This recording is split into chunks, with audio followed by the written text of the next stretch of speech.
আসসালামু আলাইকুম রহমতুল্লাহ। প্রত্যেকটা মানুষের নরনারীর সবার একটা স্বপ্ন থাকে, অনেক বড় স্বপ্ন থাকে। ফ্যামিলি নিয়ে অনেক আনন্দ করবে, ছেলে মেয়ে বড় হবে, বিয়ে শাদী করাবে, অনেক একটা আনন্দময় সময় পার করবে। সবার কপালে এটা হয় না। আল্লাহ পাকের যার কপালে যেটা লেখে রাখছে ওটাই গ্রহণ করে নিতে হয়।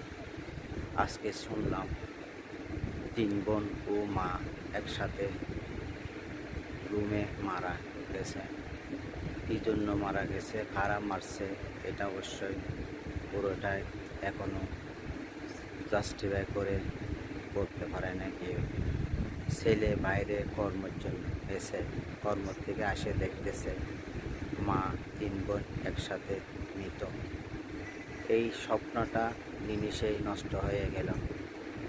আমাদের জীবন এভাবে চলে যাচ্ছে। কারো মা নেই, কারো বোন নেই, কারো আপু নেই, কারো ভাই নেই। প্রতিনিয়ত এভাবে বিভিন্ন জায়গায়, বিভিন্ন রাষ্ট্রে এই ধরনের ঘটনা প্রতিনিয়তই ঘটতেছে।